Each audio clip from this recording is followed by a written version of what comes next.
Hello विद्यार्थी मित्रों, આજના વિડિયો લેક્ચરમાં આપણે જે પ્રીવિયસ લાસ્ટ વિડિયો લેક્ચરમાં જે ચેપ્ટર નંબર 7 ની શરૂઆત કરેલી હતી, જે છે પ્રત્યાવર્તી પ્રવાહ એસી પ્રવાહ, તેમાં આપણે આગળ વધીએ. તો કે જરાક છેલ્લા વિડિયો લેક્ચરમાં જે તમે ભણેલા હતા તેના વિશેની જરાક ચર્ચા યાદ કરીએ. તો છેલ્લા વિડિયો લેક્ચરમાં તો આપણે પ્રત્યાવર્તી પ્રવાહની સમજૂતી ધ્યાનમાં લીધી કે જે સમય સાથે સતત બદલાતો જતો હોય એવા પ્રવાહને પ્રત્યાવર્તી પ્રવાહ અથવા તો કહેવાય ઉલટ સુલટ પ્રવાહ અથવા તો કહેવામાં આવે છે એસી પ્રવાહ. જ્યારે ડીસી પ્રવાહ કે ડીસી વોલ્ટેજ જેમાં સમય સાથે ફેરફાર થતો નથી, તેના માત્ર બે જ મૂલ્ય અથવા મહત્તમ અથવા શૂન્ય. જ્યારે એસી પ્રવાહ કે પ્રત્યાવર્તી પ્રવાહમાં સમય સાથે મૂલ્યમાં ફેરફાર નોંધાતો જાય છે. આવા પ્રત્યાવર્તી પ્રવાહ કે વોલ્ટેજને આપણે સાઇન અથવા તો કોસાઇન વિધેયો દ્વારા રજૂ કરીએ છીએ. તો ત્યારબાદ આપણે ચેપ્ટરનો પ્રથમ ટોપિક ચાલુ કરેલો હતો કે અવરોધકને આવો એસી વોલ્ટેજ લાગુ પાડતા પરિપથમાંથી વહેતો પ્રવાહ કેવો હોય તેની આપણે ચર્ચા કરી. તેમાં આપણે જોયું કે અવરોધકને એસી વોલ્ટેજ લાગુ પાડતા પરિપથમાંથી વહેતો પ્રવાહ પણ વોલ્ટેજની જેમ જ સમય સાથે સતત બદલાતો જતો જોવા મળે છે તથા પ્રવાહ અને વોલ્ટેજ બંને સમાન કળામાં એટલે એક જ સમય બંનેના મૂલ્ય મહત્તમ, શૂન્ય અને ન્યૂનતમ થતા હતા. આ ઉપરાંત આપણે પ્રવાહ અને વોલ્ટેજ વચ્ચે કળાનો તફાવત આલેખ દ્વારા પણ આપણે ધ્યાનમાં લીધો. પછી આવા અવરોધકને લાગુ પાડેલા એસી વોલ્ટેજ ધરાવતા પરિપથમાં થતો પાવર વ્યય આપણે ધ્યાનમાં લીધો. આ ઉપરાંત પ્રવાહ અને વોલ્ટેજના આરએમએસ મૂલ્યની ચર્ચા કરી. કારણ કે સમય પર આધારિત વિધેય હોવાથી સમય સાથે સતત મૂલ્ય બદલાતું જાય છે અને એક પૂર્ણ ચક્ર દરમિયાન સરેરાશ મૂલ્ય શૂન્ય મળે છે. તો શું પાવર પણ શૂન્ય મળે? તો કે ના, પાવર શૂન્ય મળતો નથી, કારણ કે તે આઈ પર નહીં, આઈ સ્ક્વેર પર આધારિત હતો. તો એના આધારિત આપણે પાવરની ગણતરી ધ્યાનમાં લીધી. તો છેલ્લે power IRMS square into R આવતો હતો. તો એટલું ખાસ અગત્યની માહિતીની નોંધ તમે કરી રાખજો કે માત્ર અવરોધક ધરાવતા પરિપથમાં પ્રવાહ અને વોલ્ટેજ વચ્ચેનો કળા તફાવત શૂન્ય. પરિપથમાં વ્યય થતો પાવર તો કે IRMS સ્ક્વેર ઇન્ટુ આર. બીજી એક અગત્યની વાત આપણે ધ્યાનમાં લીધેલી હતી કે જ્યારે પણ દાખલાઓમાં કે શોર્ટ ક્વેશ્ચનમાં કે MCQમાં એવો ઉલ્લેખ હોય કે લાગુ પાડેલા પરિપથના વોલ્ટેજનું મૂલ્ય 230 કે 220 વોલ્ટ છે, તો કંઈ જ ઉલ્લેખ ના કરેલો, માત્ર આવો ઉલ્લેખ હોય ત્યારે આપણે એ વોલ્ટેજને કયો વોલ્ટેજ ગણવાનો? RMS voltage. જો એના મહત્તમ મૂલ્યની ગણતરી કરવાની કીધેલી હશે, પૂછેલી હશે, તો સ્પષ્ટ ઉલ્લેખ હશે કે પ્રવાહ કે વોલ્ટેજનું મહત્તમ મૂલ્ય મેળવો. અને કંઈ જ ના કીધેલું ત્યારે આપણે એનું RMS મૂલ્ય જ ધ્યાનમાં લેવાનું રહેશે. ચલો આગળ એનાથી એક નેક્સ્ટ ટોપિક હવે ધ્યાનમાં લઈએ, જે છે ઘૂમતા સદિશો વડે એસી પ્રવાહ અને વોલ્ટેજની રજૂઆત આપણે કરવાની છે. ખૂબ જ અગત્યનો એવો ટોપિક, જે શું છે? ઘૂમતા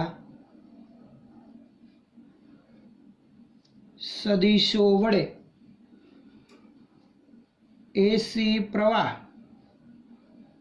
અને વોલ્ટેજની રજૂઆત આપણે કરવાની છે. ઘૂમતા સદિશો વડે એસી પ્રવાહ અને વોલ્ટેજની રજૂઆત. અહીંયા આ ટોપિકમાં જે તમે ટેક્સ્ટ બુકમાં જોશો તો એ ઘૂમતા સદિશ વડે એસી પ્રવાહ અને વોલ્ટેજની રજૂઆત એ માત્ર અવરોધ ધરાવતા પરિપથ માટે આપેલ છે. આના પછીના જે આપણા ટોપિક છે કે ઇન્ડક્ટરને લાગુ પાડેલ એસી વોલ્ટેજ, કે પછી આપણે ધ્યાનમાં લઈએ છેલ્લું કેપેસિટરને લાગુ પડેલ એસી વોલ્ટેજ, એમાં એ ટોપિકની અંદર જ આવા ઘૂમતા સદિશ વડે એસી પ્રવાહ અને વોલ્ટેજની રજૂઆત એમાં જ રજૂ કરી દીધેલી છે.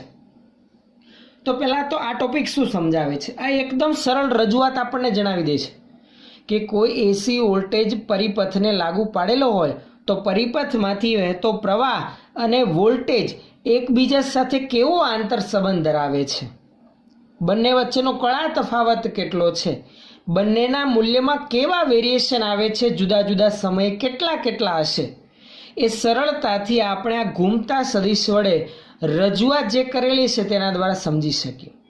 ઇન શોર્ટ, એસી વોલ્ટેજ કે પ્રવાહ ધરાવતા પરિપથની વિશ્લેષિક રજૂઆત કે સચોટ માહિતી ધ્યાનમાં લેવી હોય તો ઘૂમતા સદિશો વડે સરળતાથી મેળવી શકાય. પ્રવાહ અને વોલ્ટેજ વચ્ચેનો સંબંધ કેવો હશે, સરળતાથી મેળવી શકાય. એના માટે આપણે એક આલેખ ધ્યાનમાં લેવાનો છે. તો ખાસ ધ્યાન આપજો. હું એક અહીંયા આલેખ દોરું છું. આલેખ કોના વિરુદ્ધ કોનો આપણે ધ્યાનમાં લેવાનો છે? તો આલેખમાં આપણે એસી વોલ્ટેજ અને એસી પ્રવાહને રજૂ કરવાના છે ઘૂમતા સદિશ વડે. ઘૂમતો સદિશ એટલે કે શું? સદિશ તો આપણને ખબર છે, જે ચોક્કસ મૂલ્ય અને દિશા દર્શાવતો હોય. પણ ઘૂમતો સદિશ એટલે તો કે એ સતત ભ્રમણ કરતો હોય ચોક્કસ કોણીય આવૃત્તિ સાથે. ચાલો, એવો એક હું આલેખ રજૂ કરું છું. જુઓ, ધ્યાન આપજો બરાબર. આપણે વાય અક્ષ ધ્યાનમાં લઈ અને આ છે ધારો કે આપણી એક્સ અક્ષ. આ ઉગમ બિંદુ ઓ. સમજો બરાબર મારી વાત. હવે આપણે શું ધ્યાનમાં લેવાનું છે? તો કે હું આ દ્વિપરિમાણમાં એક સદિશ રજૂઆત કરું છું. પહેલા કયો સદિશ હું પહેલા દર્શાવું? તો કે લાગુ પાડેલા એસી વોલ્ટેજના સદિશને હું સૌથી પહેલા રજૂ કરું છું. લાગુ પાડેલો એસી વોલ્ટેજ આપણો આવો હતો, યાદ હોય તમને? તો વી બરાબર આપણે આ રીતે રજૂ કરતા હતા, વીએમ સાઇન ઓમેગા ટી. વી બરાબર વીએમ સાઇન ઓમેગા ટી, જ્યાં ઓમેગા એ કોણીય આવૃત્તિ છે. વોલ્ટેજનું મહત્તમ મૂલ્ય વીએમ જેટલું હતું અને તે ઓમેગા જેટલી કોણીય આવૃત્તિથી સમય સાથે મૂલ્ય બદલતો હતો. હું એવું રજૂ કરું સદિશ સ્વરૂપે કે વોલ્ટેજનો સદિશ એટલે કે ફેઝર મારે આ દ્વિપરિમાણમાં દર્શાવવો છે. કોઈ એક ચોક્કસ સમયે, કયા સમય આપણે દર્શાવે? T1 સમયે હું વોલ્ટેજના ફેઝરને અહીંયા દર્શાવું. T1 સમયની કળા કેટલી થશે? તો કે ઓમેગા T1 જેટલી થશે. કેટલી થશે? Omega T1. વોલ્ટેજનો સદિશ ઓમેગા જેટલી કોણીય આવૃત્તિથી ઉગમ બિંદુને અનુલક્ષીને સતત આમ ભ્રમણ કરે છે. પણ એનું મૂલ્ય કેટલું? તો કે એનું મહત્તમ મૂલ્ય વીએમ જેટલું છે. તો હવે આપણે શું કરીએ? એક વીએમ જેટલા મૂલ્યનો હું એક ફેઝર દોરું છું જે T1 સમયે ઓમેગા ટી જેટલી કળા ધરાવે છે. ચલો, આ આપણે દોરી રાખ્યો વોલ્ટેજનો ફેઝર જેનું મૂલ્ય છે વીએમ જેટલું. કેટલું મૂલ્ય ધરાવે છે? વીએમ. અને T1 સમયે એ કેટલી કળા ધરાવે છે? ઓમેગા T1 જેટલી એક્સ અક્ષ સાથે. આ વોલ્ટેજનો ફેઝર લાલ લાઈન દ્વારા આપણે રજૂ કરેલ છે. હવે સમજો, આ વોલ્ટેજના ફેઝરનો હું એક્સ અક્ષ પરનો પ્રક્ષેપ અને વાય અક્ષ પરનો પ્રક્ષેપ રજૂ કરું છું. આપણને અહીંયા સીધો ખ્યાલ આવે છે કે આ વોલ્ટેજના ફેઝરનો વાય અક્ષ પરનો પ્રક્ષેપ કંઈક આટલો છે. જુઓ,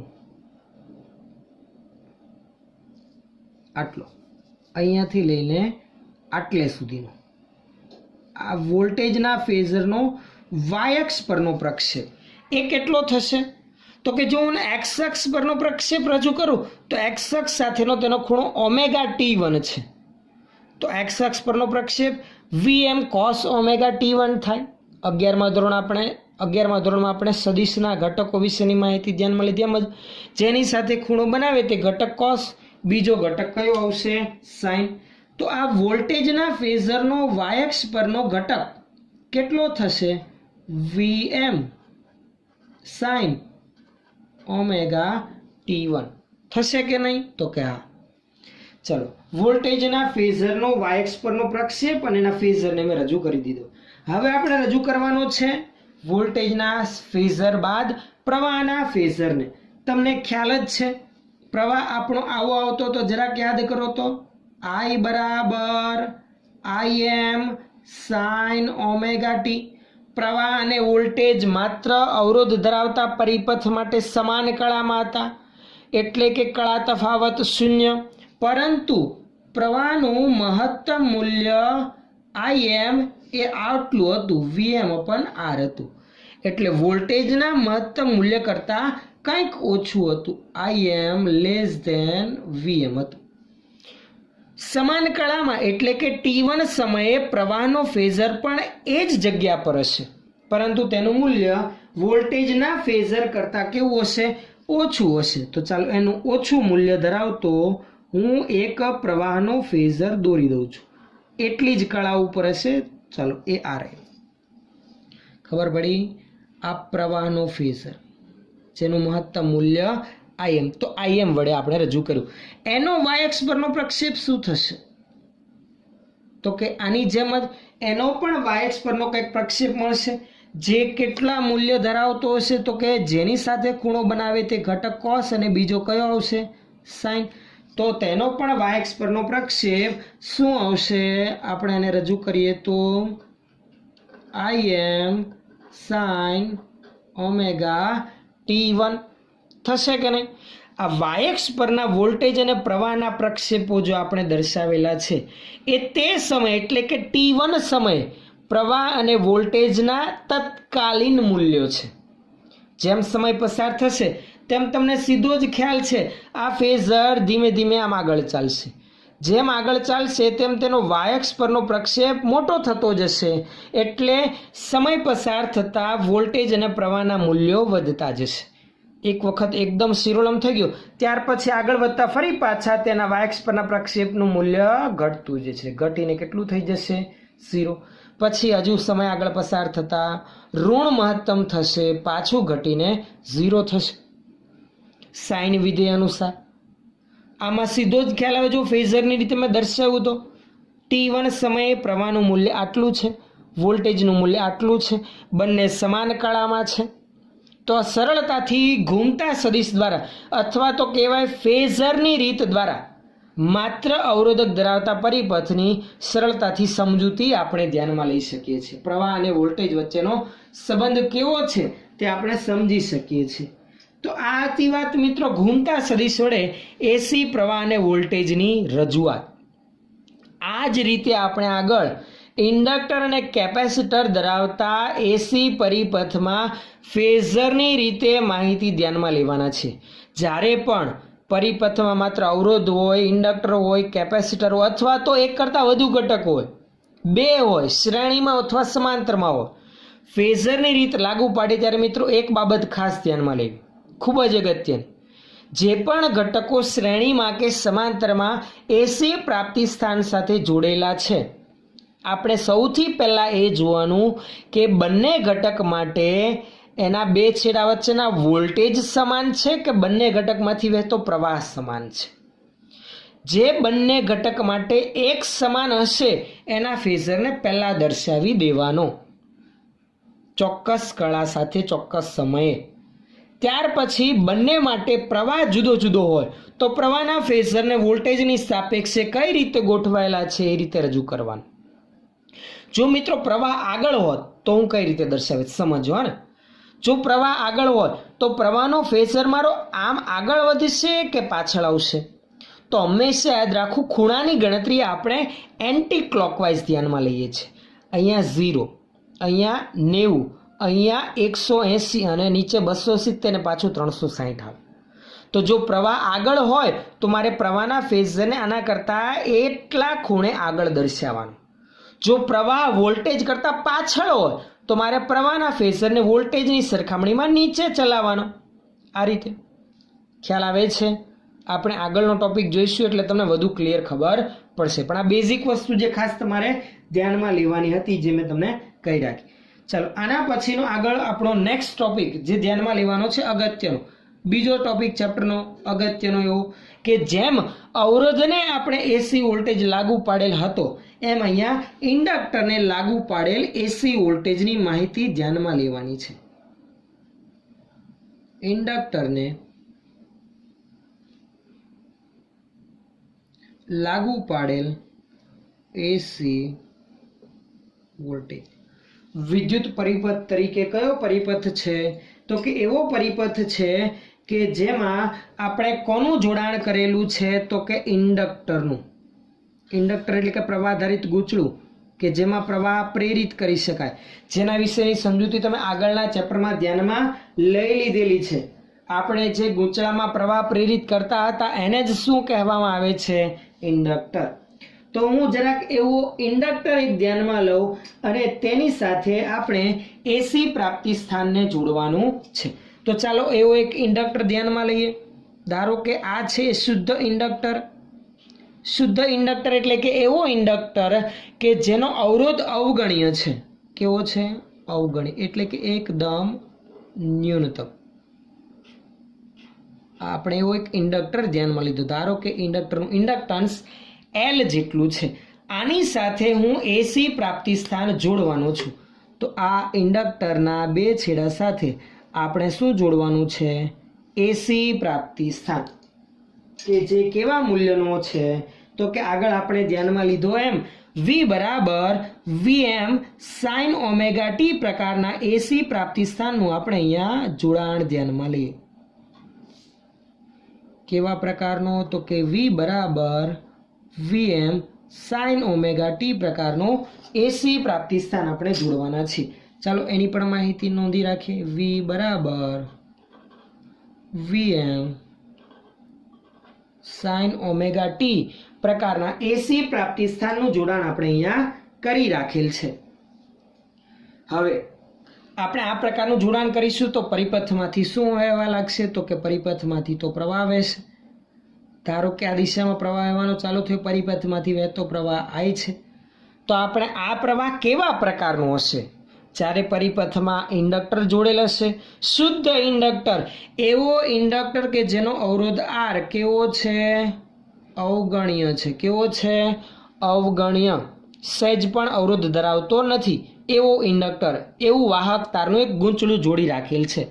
હવે આવી સ્થિતિમાં પરિપથમાંથી વહેતા પ્રવાહની માહિતી ધ્યાનમાં લે, એનું સમીકરણ મેળવીએ અને ત્યારબાદ એ પ્રવાહ અને વોલ્ટેજ વચ્ચેનો ફેઝ ડિફરન્સ, કળા તફાવત શું છે તેની માહિતી આપણે ધ્યાનમાં લઈએ આ પરિપથ માટે. તો સૌથી પહેલાં તો આપણે થિયરી લખવાની શરૂઆત કરો ત્યારે તમે સૌથી પહેલાં જેમ આપણે માહિતી અત્યાર સુધી ધ્યાનમાં લીધી બધી નોંધ લખી રાખવાની કે લાગુ પાડેલ એસી વોલ્ટેજ, લાગુ પાડેલ એસી વોલ્ટેજ V બરાબર Vm sin ઓમેગા t પ્રકારનો છે. આ પ્રકારનો એસી વોલ્ટેજ આપણે લાગુ પાડેલ છે. ઇન્ડક્ટરનું ઇન્ડક્ટન્સ L છે એ પણ નોંધ કરી રાખવાની. હવે પરિપથમાંથી વહેતા પ્રવાહ માટે, બંધ પરિપથ માટે કિર્ચોફનો નિયમ લાગુ પાડે તો સીધો ખ્યાલ આવે કે લાગુ પાડેલ વોલ્ટેજ V પ્લસ ઇન્ડક્ટરના બે છેડા વચ્ચેના વોલ્ટેજ VL બરાબર 0.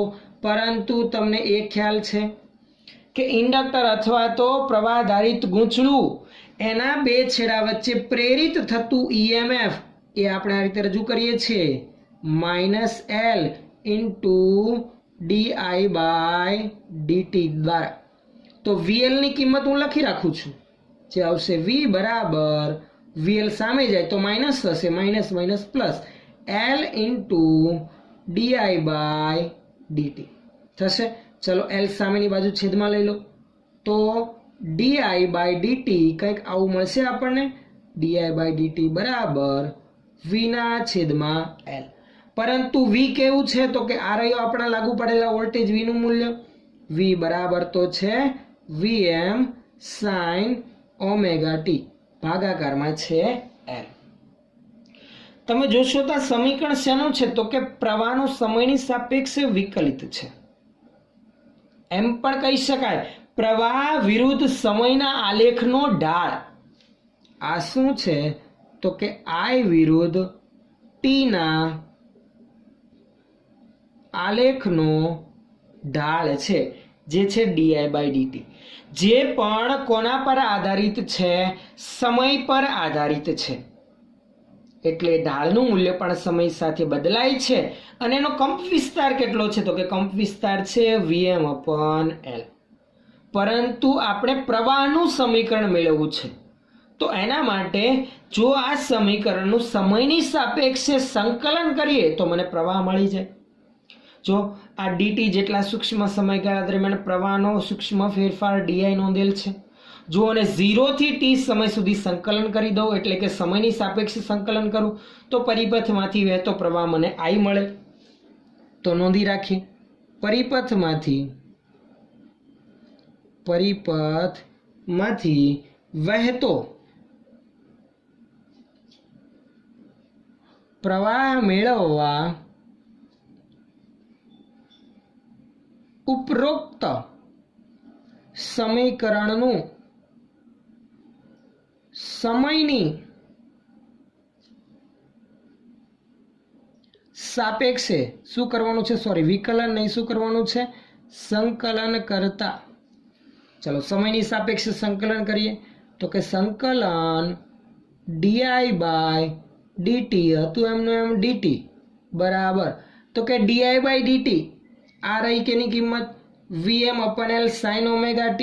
તો સંકલન vm અપન l sin omega t। એમાં vm અપન l અચળ છે જેને આપણે બહાર લઈ લઈએ તો vm અપન l। જો vm વોલ્ટેજનું મહત્તમ મૂલ્ય સમય પર આધારિત નથી, l એ ગૂંચળાનું ઇન્ડક્ટન્સ છે, આત્મપ્રેરકત્વ એ પણ અચળ, એને પણ બહાર લઈ લીધું। સમીકરણમાં કોણ વધશે તો કે સમયની સાપેક્ષે સંકલન છે એટલે dt આવશે। સંકલન sin ઓમેગા t dt। ચલો સાઇનનું સમયની સાપેક્ષે સંકલન તો કે સાઇન સમય પર આધારિત છે તો કે એની કળામાં t છે। સાઇનનું સંકલન શું આવે તમને ખબર છે? સાઇનનું સંકલન શું આવે તો કે સાઇનનું સંકલન આવે cos, પણ પ્લસ કે માઇનસ તો કે માઇનસ cos ઓમેગા t। પણ t ની સાપેક્ષે સમયની સાપેક્ષે સંકલન છે તો t ના સહગુણકમાં જે છે એ ભાગાકારમાં આવશે સંકલનના નિયમ અનુસાર। હવે ઓમેગા હું પ્રથમ પદ સાથે સહગુણકમાં આપી દઉં તો આવું થયું vm અપન ઓમેગા l અને માઇનસ cos ઓમેગા t। આ મને મળી ગયો પરિપથમાંથી વહેતો પ્રવાહ થશે ને। જો આનું પદ સીધું જ આ બની જશે, સમયની સાપેક્ષે સંકલન કરીશું એટલે ટોટલ પરિપથમાંથી વહેતો પ્રવાહ I મળી જાય। આ જુઓ I પણ સમય પર આધારિત છે। આ જે માઇનસ કોસ ઓમેગા ટી છે એના સહગુણકનું જે પદ છે vm અપન ઓમેગા l એ શું થશે તો કે પ્રવાહનું મહત્તમ મૂલ્ય। પરંતુ આપણે આ પ્રવાહ અને વોલ્ટેજ વચ્ચેનો ફેઝ ડિફરન્સ કળા તફાવત મેળવવો હોય તો મારે અહીંયા સાઇન વિધેય લાવવું તો સરળ પડે, કારણ કે જુઓ આપણો પ્રવાહ કે વોલ્ટેજ આ પ્રકારનો છે। જુઓ એનું સમીકરણ આપણે નોંધી રાખેલ છે, કેવા પ્રકારનો છે સાઇન। તો જો પ્રવાહ પણ સાઇન પ્રકારનો હોય તો સીધો કળાનો તફાવત આપણે જોઈએ કે અહીંયા ઓમેગા ટી છે, અહીંયા ઓમેગા ટી પ્લસ છે કે માઇનસ, તો સીધો ખબર આપણને પડે। તો એના માટે શું કરીએ, માઇનસ કોસ ઓમેગા ટી ને સાઇન સ્વરૂપે ફેરવીએ। મિત્રો ખાસ ધ્યાન આપજો, અહીંયા હવે માઇનસ કોસ ઓમેગા ટી છે, હું એને આમ રજૂ કરી શકું કે sine omega t minus pi by 2। શું આમ લખાય કે ના લખાય તો કે પહેલાં આની માહિતી ધ્યાનમાં લઈએ। Sine omega t minus pi by 2 ને આમ લખી શકાય, સાઇન ઋણ નિશાની આગળ લઈ લો તો pi by 2 minus omega t થયું ને। હા, સાઇન અયુગ્મ વિધેય છે તો ઋણ નિશાની આગળ આવી જાય, minus sine pi by 2 minus omega t. અને sine pi by 2 minus theta હોય તો એનું તો થઈ જાય કોસ થીટા, એટલે આ પદ તો આવી જાય માઇનસ કોસ ઓમેગા ટી। એ આનો આન્સર બની ગયો। જો આ જે પદ છે ને એનો, એટલે હું સીધું જ માઇનસ કોસ ઓમેગા ટી છે એની જગ્યા પર આ પદ લખી શકું। તો ચાલો લખી રાખીએ। માટે પરિપથમાંથી વહેતો પ્રવાહ I બરાબર vm અપન ઓમેગા l અને માઇનસ કોસ ઓમેગા ટીની જગ્યા પર લખી શકાય sine omega t minus pi by 2। હવે જરાક ધ્યાનથી જો સમીકરણ, જે સમીકરણ આપણું પ્રવાહનું આવેલું છે એ સમીકરણ જરાક ધ્યાનથી નજર ફેરવો તો તમને વધુ ક્લિયર ખબર પડશે। જુઓ પ્રવાહ અને વોલ્ટેજના સમીકરણને સરખાવો, શું તમને ડિફરન્સ લાગે છે? vi vm ની જગ્યા પર vm અપન ઓમેગા l, તો આ તો પ્રવાહનું મહત્તમ મૂલ્ય એટલે આ પદ તો થઈ જશે આપણું શું आई एम, तो आई बराबर I am sine omega T minus pi by 2। આ થઈ ગયું આપણું પ્રવાહનું સમીકરણ પરિપથમાંથી વહેતા પ્રવાહનું, જ્યાં આઈ એમ બરાબર શું આવી ગયું તો કે વીએમ અપોન ઓમેગા એલ, જે શું છે પ્રવાહનો કંપ વિસ્તાર અથવા તો કહેવાય પ્રવાહનું મહત્તમ મૂલ્ય. શું કહેવાય? પ્રવાહનું મહત્તમ મૂલ્ય વીએમ અપોન ઓમેગા એલ, જે આપણને મળ્યું. તમે જોશો તો આ સમીકરણ ઓહમના નિયમ જેવું જ છે. આઈ બરાબર વી અપોન આર, એટલે જે છેદમાં ઓમેગા એલ પદ છે, છેદમાં ઓમેગા એલ જે પદ છે એ અવરોધને સમતુલ્ય છે. કે જ્યારે પરિપથમાં અવરોધ જોડેલો હતો ત્યારે અવરોધને આધારિત પરિપથમાંથી વહેતો પ્રવાહ આઈ બરાબર વી અપન આર મળતું હતું. એટલે કે પ્રવાહનું મહત્તમ મૂલ્ય આઈ એમ બરાબર વી એમ અપન આર હતું. તો અવરોધની જગ્યા પર અત્યારે ઓમેગા એલ પદ છે. આ ઓમેગા એલ પદ શું સૂચવે છે તો કે અવરોધ ધરાવતા પરિપથમાં જ્યારે અવરોધને સમતુલ્ય માહિતી મળતી હતી એ અહીંયા ઓમેગા એલ પદ દ્વારા મળે છે. એટલે કે આ ઓમેગા એલ શું છે?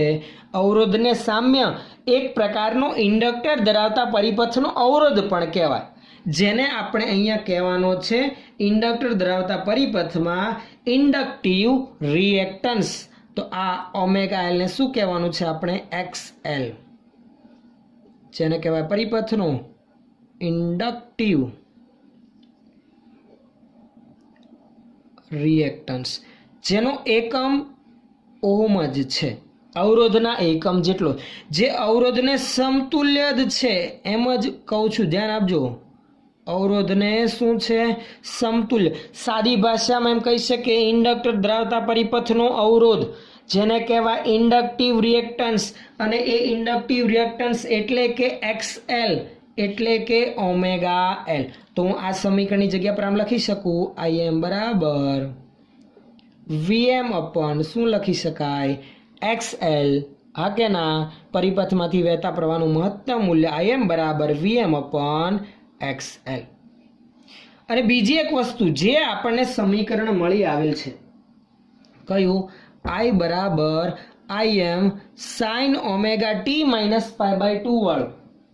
આમાં તમે સીધું જોઈ શકો છો પ્રવાહની કળા સાઇન વિધેય માટે ઓમેગા ટી છે, સોરી વોલ્ટેજની કળા ઓમેગા ટી છે, ત્યારે તે જ ક્ષણે ટી જ સમયે પ્રવાહની કળા કેટલી છે? Omega t minus pi by 2. આ જુઓ જરાક ધ્યાનથી, બંને વચ્ચેનો કળા તફાવત ધ્યાનમાં લેવો તો આપણે આમ લખી શકાય. જુઓ, આઈ અને વી વચ્ચેનો શું ધ્યાનમાં લેવો છે? કળા તફાવત.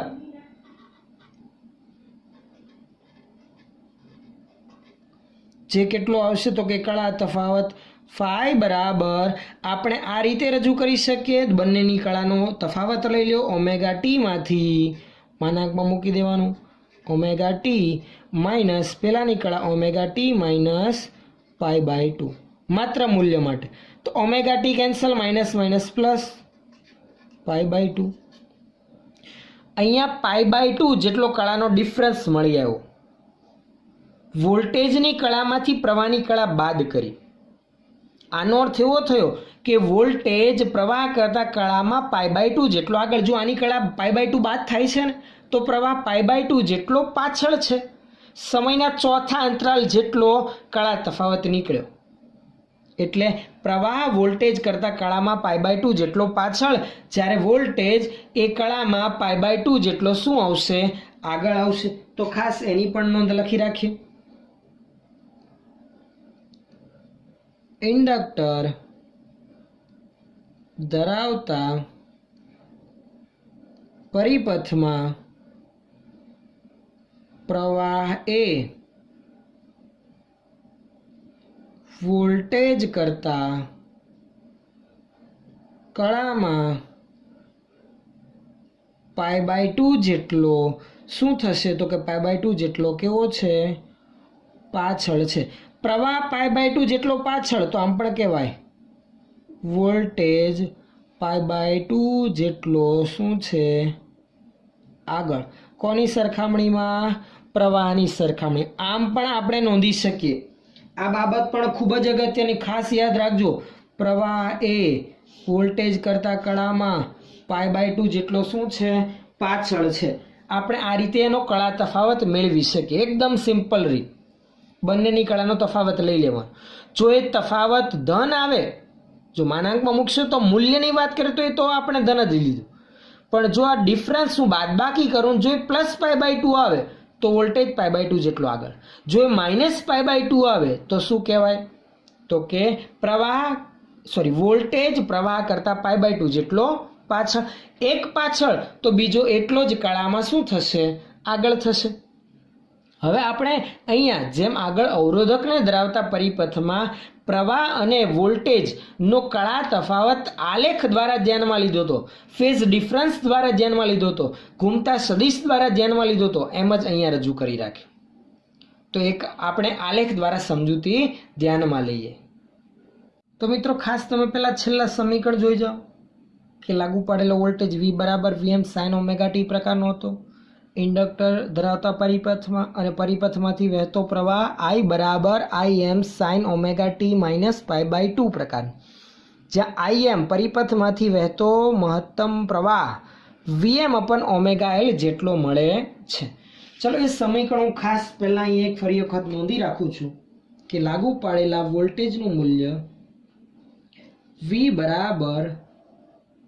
Vm sin ωt પ્રકારનું છે અને પરિપથમાંથી વહેતો પ્રવાહ I = Im sin ωt - π/2 જેટલો મળી આવે છે. અહીંયા ખાસ ટૂંકમાં માહિતી નોંધી રાખીએ કે પ્રવાહ એ વોલ્ટેજ કરતાં કળામાં π/2 જેટલો પાછળ છે.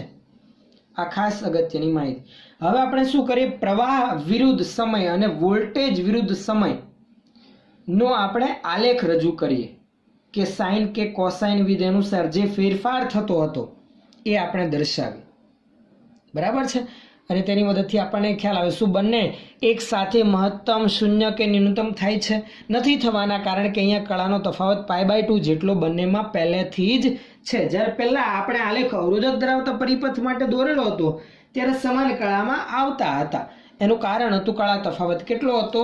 શૂન્ય હતો. એટલા માટે તો ખાસ એ માહિતી આપણે અહીંયા આલેખ દ્વારા સમજીએ. જુઓ,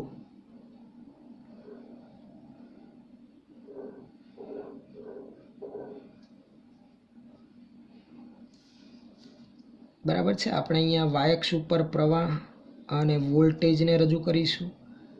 x અક્ષ ઉપર આપણે કળા રજૂ કરીશું એટલે કે ωt. એના આપણે 4 અંતરાલ ધ્યાનમાં લીધેલા હતા. 0 પછી ખાસ કરીને જ્યારે આ પ્રકારનો આલેખ દોરો ત્યારે જે પ્રકારે હું દોરું છું એ પ્રકારનો જ એપ્રોચ દાખવો, સ્ટેપ બાય સ્ટેપ આગળ વધવું તો કોઈ તકલીફ નહીં પડે. 0 પછી આ અહીંયા વચ્ચે આપણે ધ્યાનમાં લઈએ π/2, અહીંયા ધ્યાનમાં લઈએ પાય, બરાબર, અને સીધું અહીંયા પછી ધ્યાનમાં લઈએ આ 2π. આના પાછા બે ભાગ પાડ્યા હતા. અહીંયા આપણે ધ્યાનમાં લીધું હતું π/2, અહીંયા આવશે 3π/2. આ પાય છે. ઓકે. હવે સૌથી પહેલાં વોલ્ટેજ માટેની સમય સાથેની આકૃતિ ધ્યાનમાં લઈએ. વોલ્ટેજ, બરાબર છે, એના માટે આગળ વધીએ. વોલ્ટેજ હતો આપણો V = Vm sin ωt પ્રકારનું. એનું મહત્તમ મૂલ્ય તો Vm જેટલું. તો પહેલાં વોલ્ટેજના મહત્તમ મૂલ્ય માટે એક મેક્સિમમ લેવલ દર્શાવી દઉં કે આ વોલ્ટેજનું ધન મહત્તમ એટલે +Vm વાળું મૂલ્ય અને આ ઋણ મહત્તમ એટલે -Vm. કયું વિધેય છે વોલ્ટેજના સમીકરણમાં? સાઇન એટલે વોલ્ટેજનો આલેખ સીધો જ સાઇન પ્રકારનો એટલે સાઇન 0 ઉપર 0, π/2 ઉપર 1 એટલે +Vm, π ઉપર 0, 3π/2 ઉપર -1 તો V = -Vm અને 2π પર કેટલું આવશે? તો કે 2π પર આવશે 0. क्लियर खबर पड़े छे? तो चलो ए प्रमाणे दर्शावी राखीए। π/2 पर प्लस વીએમ, અહીંયા 0, અહીંયા માઇનસ વીએમ અને પાછું 0 થવાનું છે, બરાબર? તો એનું આલેખ ડોટ બધા જોડી દઉં છું.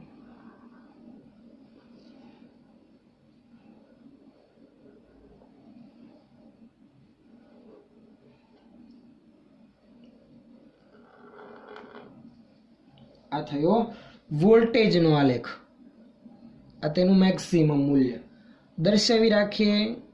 આ છે વી બરાબર વીએમ સાઇન ઓમેગા ટી. ચાલો વોલ્ટેજ પછી પ્રવાહ. પ્રવાહમાં માઇનોર ફેરફાર છે, તમે જોશો તો શું છે? આઈ બરાબર મહત્તમ મૂલ્ય આઈએમ છે, પરંતુ આઈએમ તમને ખબર છે આઈએમ બરાબર વીએમ અપન એક્સએલ છે, જે એક્સએલ બરાબર ઓમેગા એલ. ઇન્ડક્ટિવ રિએક્ટન્સ એકમ તો ઓમ જ, બરાબર છે. હવે તો મહત્તમ મૂલ્ય વોલ્ટેજ કરતાં ઓછું છે, તો એને હું અહીંયા નીચે આટલે સુધી દર્શાવું, બંને તરફ એક સરખું. જેટલું તમે ઉપર લ્યો મહત્તમ મૂલ્ય, એટલું જ ઋણ ભાગ તરફ પણ ધ્યાનમાં લેવાનું, કેમ કે સાઇન વિધેય કે કોસ વિધેય હોય એનું ધન મહત્તમ +1 અને ઋણ મહત્તમ -1 સુધી આવે. +1 થી -1 સુધીનો એનો અંતરાલ છે. હવે પ્રવાહનો આલેખ કેવો આવશે? તો કે સાઇન આલેખ છે, વિધેય સાઇન છે એટલે સાઇન જેવો આવશે સર. ના, ફેરફાર છે. જુઓ, તમે ખાસ ધ્યાન આપશો તો આપણે આ સમીકરણ કોની જગ્યા પર લખેલું હતું? તો આની જગ્યા પર લખ્યું હતું આપણે. જો આપણે અહીંયા આવું હતું, cos ઓમેગા ટી, આગળ ઋણ નિશાની, આવું પદ હતું. આની જગ્યા પર આપણે સાઇન વાળું પદ બનાવેલું હતું, કળા તફાવતની માહિતી સમીકરણ આધારિત સમજવા માટે. એટલે જો તો સમીકરણ આવું છે, I બરાબર IM minus cos omega T, એટલે પ્રવાહનો આલેખ કોસ જેવો. કોસ જેવો એટલે કે તો કે કોસ 0 ઉપર શું આવે? 1. અહીંયા હું લખું તો I બરાબર -IM થાય, એટલે કે 0 ઉપર આ -IM મૂલ્ય, બરાબર છે. પછી π/2 પર cos π/2 પર 0, પછી પાઈ ઉપર તો કે cos પાઈ -1 માઇનસ માઇનસ પ્લસ, એટલે I બરાબર IM. ખબર પડે છે ને? પછી ચાલો 3π/2 પર cos 3π/2 0, તો 0 અહીંયા આવશે. પછી cos 2π ઉપર cos 2π 1 minus into 1 -1 into IM minus IM. થયું ને? તો આ બધા બિંદુઓ હું જોડી દઈશ તો મને પ્રવાહનો આલેખ મળવાનો છે. તમે જોશો તો પ્રવાહ અને વોલ્ટેજના આલેખમાં તમને શું માઇનોર ફેરફાર લાગે છે? તો એક ફેરફાર તો એ દેખાય છે કે એનું મહત્તમ મૂલ્ય એ વોલ્ટેજના મહત્તમ મૂલ્ય કરતાં ઓછું છે. ક્લિયર ખ્યાલ આવે છે? તથા બંને વચ્ચેનો કળાનો તફાવત π/2 છે.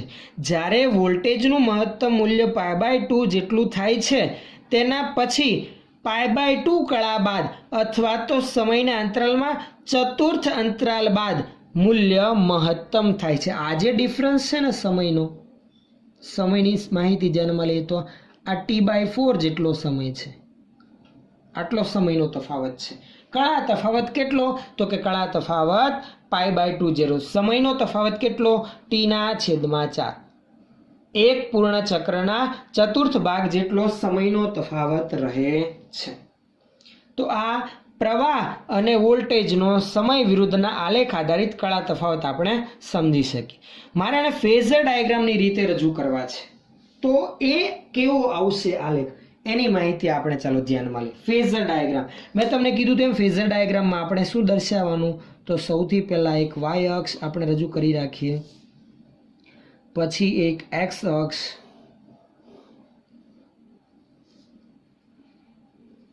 વાય અક્ષ ઉપર આપણે વોલ્ટેજ અને પ્રવાહના મૂલ્ય રજૂ કરવાના છે, તત્કાલીન મૂલ્ય. એક્સ અક્ષ સાથે તેના ફેઝરનો કળા તફાવત જેટલો હશે કોઈ ચોક્કસ સમયે એ રજૂ કરીએ. ધારો કે T1 સમયે કળા કેટલી થશે વોલ્ટેજની? તો કે V બરાબર Vm sin ઓમેગા T1. તો ઓમેગા T1 જેટલા ખૂણા સાથે હું પહેલા વોલ્ટેજનો ફેઝર દોરી દઉં. ચાલો દર્શાવી રાખીએ. જુઓ, ઓમેગા T1 કળા સાથે આ વોલ્ટેજનો ફેઝર. આ કળા કેટલી થઈ? તો આ થઈ ઓમેગા T1. આ વોલ્ટેજનું મહત્તમ મૂલ્ય V1, એનો આ y અક્ષ પરનો પ્રક્ષેપ આ કેટલો આવશે? તો કે આ આવશે. આવું શું આવશે તેનું મૂલ્ય? Vm sin omega T1. બરાબર. ચાલો હવે પ્રવાહનો ફેઝર આપણે રજૂ કરીએ. તો કે પ્રવાહના ફેઝરમાં તમારે આ કળા તફાવતવાળી માહિતી ધ્યાનમાં લેવાની છે. આ જેમ આપણે કીધું હતું ને કે પ્રવાહ વોલ્ટેજ કરતા કળામાં π/2 જેટલો પાછળ છે. મેં વોલ્ટેજનો ફેઝર રજૂ કરી દીધેલો છે, આ રહ્યો. હવે પ્રવાહનો ફેઝર π/2 જેટલો પાછળ છે. આગળ હોત તો મારે આ રીતે એન્ટી ક્લોકવાઇઝ ચાલવાનું હતું 90 ડિગ્રીના ખૂણે, પણ પાછળ છે તો વોલ્ટેજના ફેઝર સાથે π/2 જેટલા ખૂણે પાછળ, એટલે કે વિરુદ્ધ ડાયરેક્શનમાં ચાલવાનું, ક્લોકવાઇઝ. આમ આ રીતે આવશે મારો પ્રવાહનો ફેઝર. બરાબર છે. પણ એનું મહત્તમ મૂલ્ય એ વોલ્ટેજના મહત્તમ મૂલ્ય કરતાં કેવું? ઓછું છે. આની સાથે 90 ડિગ્રીના ખૂણે આ રીતે થશે. બરાબર ને? ચલો આ ડિફરન્સ 90 ડિગ્રી, π/2 ડિફરન્સ, આ મહત્તમ મૂલ્ય Im, એનો y અક્ષ પરનો પ્રક્ષેપ થશે આટલો. જેનું સમીકરણ શું આવશે? તો કે એ આવું આવશે. Im જેની સાથે ખૂણો બનાવે એ ઘટક cos આવે. બરાબર ને? તો તમે જરાક જોશો તો એનો y અક્ષ પરનો પ્રક્ષેપ શું આવશે? આટલો. તો આપણે આને આમ રજૂ કરી શકીએ, Im sin, તો કે ખૂણો ધ્યાનમાં લ્યો, તો કે આટલો એંગલ કેટલો થશે? અહીંયાથી આટલે સુધીનો જરાક વિચારો તો આટલો π/2 છે. આ ઓમેગા ટી બાદ કરું તો π/2 માઇનસ ઓમેગા T1 એમ પણ લખાય.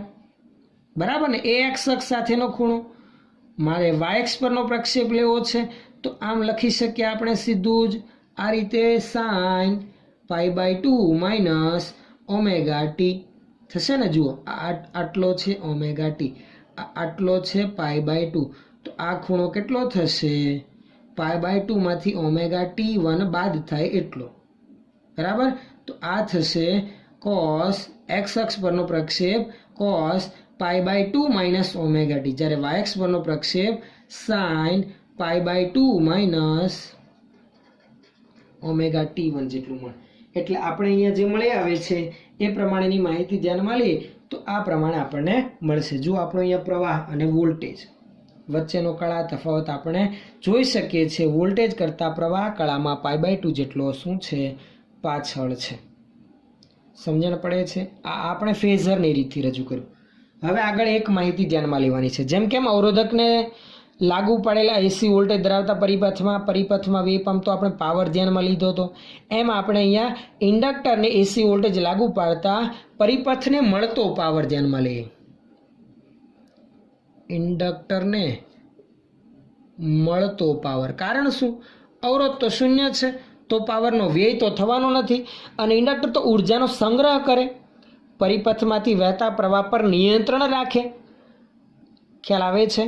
તો એ ઇન્ડક્ટરને મળતો પાવર આપણે મેળવવો છે. ઇન્ડક્ટરને મળતો પાવર P બરાબર, તો કે સમીકરણ પરિપથને મળતો પાવર VI વડે રજૂ કરાય, જ્યાં V તમને ખબર છે સમીકરણ V બરાબર Vm sin ઓમેગા ટી, અને પ્રવાહ I તો કે પ્રવાહનું સમીકરણ આ રહ્યું, I બરાબર Im sin omega t minus π/2.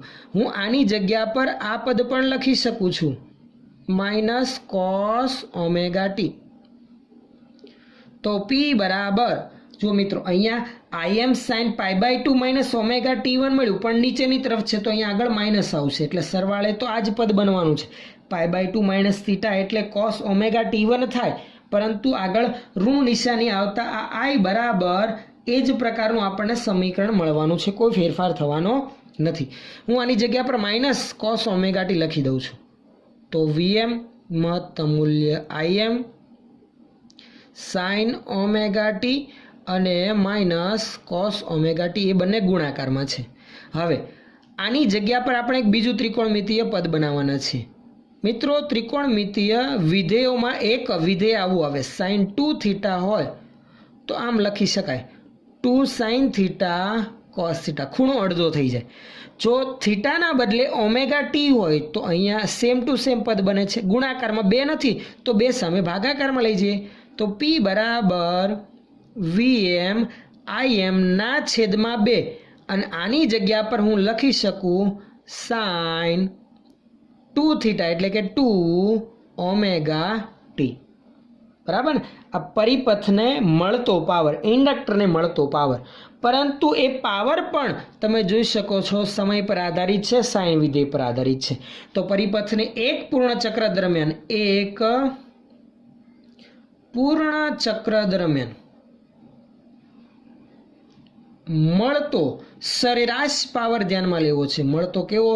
સરેરાશ પાવર. તો એક પૂર્ણ ચક્ર દરમિયાન મળતો સરેરાશ પાવર P બરાબર સરેરાશ VM Im ના છેદમાં 2 sin 2 ઓમેગા ટી. આમાં VM Im બાય 2 અચળ છે તો બહાર લઈ લઈએ. જ્યારે sin 2 ઓમેગા ટી નું સરેરાશ મૂલ્ય, તો મિત્રો તમને યાદ હશે જ, અવરોધકને લાગુ પડેલા એસી વોલ્ટેજ વખતે આપણે આવું જ sin 2 ઓમેગા ટી નું સરેરાશ મૂલ્ય ધ્યાનમાં લીધું તો એ 1/2 આવતું હતું. કારણ કે sin 2 ઓમેગા ટીની જગ્યા પર આપણે શું છે, 1/2 તો ક્યારે હતું, sin સ્ક્વેર હતું ત્યારે. અહીંયા માત્ર sin છે. માત્ર sin કે cos વિધેય હોય, માત્ર sin કે cos વિધેય હોય તો તેનું એક પૂર્ણ ચક્ર દરમિયાન સરેરાશ મૂલ્ય કેટલું આવે? 0 આવે. કેમ કે સાઇન વિધેયોને આલેખ આવે આવું, એક પૂર્ણ ચક્ર માટે જેટલું મૂલ્ય ધન તરફ હશે એટલું જ ઋણ તરફ હશે. સરવાળો કરીશું તો ટોટલ 0. તો આ પદનું મૂલ્ય કેટલું આવે? તો કે આ આખા પદનું મૂલ્ય આવે મિત્ર 0. તો સીધું જ સરેરાશ પાવર કેટલું આવશે? 0. વ્યય પામતો પાવર કહીએ તો પણ એ જ, મળતો સરેરાશ પાવર કહીએ તો પણ એ જ. એટલે ઇન્ડક્ટર ધરાવતા પરિપથમાં વ્યય થતો પાવર કેટલો છે? 0 છે. જ્યારે અવરોધકને લાગુ પડેલા એસી વોલ્ટેજમાં વ્યય થતો પાવર હતો P બરાબર સરેરાશ power IRMS square into R. અહીંયા શું આવશે? 0 આવે છે. તો આપણને પ્રશ્ન ઉદ્ભવશે કેમ 0? શું સહેજ પણ પાવર વ્યય નહીં? તો કે એના માટેની સમજૂતી એક ટેક્સ્ટ બુકમાં તમને નીચે 4 આકૃતિ દ્વારા વિસ્તૃત દર્શાવેલી છે. એક નાની એવી આકૃતિ 4 અલગ અલગ સ્ટેજમાં દર્શાવેલી છે. જેમ જેમ સમય પસાર થાય તેમ વોલ્ટેજ અને પ્રવાહના મૂલ્યમાં નોંધાતા ફેરફાર આધારિત. જ્યારે વોલ્ટેજ ધન ત્યારે પ્રવાહ ઋણ. જ્યારે વોલ્ટેજનું મૂલ્ય ઘટતું જાય ત્યારે પ્રવાહનું મૂલ્ય વધતું જાય છે. અને સમયના સંપૂર્ણ ચક્ર દરમિયાન માહિતી ધ્યાનમાં લેવા જઈએ છીએ ત્યારે સરેરાશ મૂલ્ય કેટલું મળી આવે છે? 0 મળી આવે છે. મિત્રો, આમાં આ થિયરીમાં પણ તમારે જે બાબત ધ્યાનમાં લેવા જેવી છે એ હું તમને ખાસ હાઇલાઇટ કરી રાખું, એ યાદ રાખજો. એક તો આ, બીજું પરિપથમાંથી વહેતા પ્રવાહનું એક સમીકરણ I બરાબર Im sin omega t minus π/2. બીજું ઇન્ડક્ટિવ રિએક્ટન્સ જે છે XL બરાબર ઓમેગા L જેટલો મળે, જ્યાં ઓમેગાની જગ્યા પર તમે શું લખી શકો? તો કે 2πf × L. જ્યારે આપણને પ્રશ્નમાં લાગુ પડેલ એસી વોલ્ટેજની આવૃત્તિ આપેલી હોય, ઇન્ડક્ટન્સનું મૂલ્ય ખબર હોય, ત્યારે એનો ઇન્ડક્ટિવ રિએક્ટન્સ 2πfL દ્વારા પણ મેળવી શકાય છે. તો આ હતી વાત ઇન્ડક્ટરને લાગુ પડેલ એસી વોલ્ટેજની. નેક્સ્ટ વિડિયો લેક્ચરમાં જ્યારે પાછા આપણે મળીશું ત્યારે માત્ર થોડોક એવો ફેરફાર, ત્યારે પરિપથમાં એક ફેરફાર જ થશે માત્ર, કે જે અહીંયા ઇન્ડક્ટરને એસી વોલ્ટેજ લાગુ પાડેલો હતો એના બદલે અહીંયા કેપેસિટર હશે અને એસી વોલ્ટેજ લાગુ પાડેલો હશે. ત્યારે પરિપથમાંથી વહેતા પ્રવાહનું સમીકરણ મેળવીશું. પ્રવાહ અને વોલ્ટેજ વચ્ચેનો કાળા તફાવત ધ્યાનમાં લઈશું. અને સેમ આ રીતે પ્રવાહ અને વોલ્ટેજના સમય સાથે મળતા જુદા જુદા મૂલ્યોને આલેખમાં રજૂ કરીશું અને ફેઝર દ્વારા, ઘૂમતા સદિશ દ્વારા એ કાળાના તફાવત વિશેની સમજૂતી ધ્યાનમાં લઈશું. અને તથા આ ઉપરાંત વ્યય થતો પાવર પણ ત્યાં ધ્યાનમાં લઈશું. એટલે એકની એક વસ્તુ ચારે ચાર પરિપથ માટે. ચાર પરિપથ તો કે આ ત્રણ તો ખરા જ. ચોથો પરિપથ આવશે મિત્રો જેમાં 3 શ્રેણીમાં હશે. આર, આ એલ અને આના પછીનો નેક્સ્ટ સી, 3 ઘટકો શ્રેણીમાં જોડેલા હોય એવા એસી પરિપથની સમજૂતી પણ આપણે આગળ જતા ધ્યાનમાં લઈશું. પણ પહેલા આટલી ખાસ માહિતી યાદ રાખવી. ઓકે, ક્લિયર છે? ખાસ સમીકરણો તમારે યાદ રાખવાના પરિપથના, પ્રવાહના, એના ઇન્ડક્ટિવ રિએક્ટન્સ, આગળ જતા આવશે કેપેસિટિવ રિએક્ટન્સ અને કળા તફાવત. યાદ રાખજો, અવરોધ માટે I અને V સમાન કળામાં, ઇન્ડક્ટર માટે પ્રવાહ વોલ્ટેજ કરતા કળામાં π/2 જેટલો પાછળ, અથવા તો કહેવાય વોલ્ટેજ પ્રવાહ કરતા કળામાં π/2 જેટલો આગળ છે. ઓકે, ચાલો આટલું ખાસ તમારી નોટબુકમાં નોંધી રાખજો. અને બીજી એક વાત મિત્રો, જે પણ વિડીયો લેક્ચરમાં તમે જુઓ છો એની એક PDF નોટ ડિસ્ક્રિપ્શનમાં વિડીયોની નીચે મૂકેલી છે. તો ખાસ તમારે લખવામાં સરળતા રહે, વિડીયો સ્ટોપ કરવાની જરૂર રહે નહીં, તમે બુકમાં નોંધી શકો. ઓકે.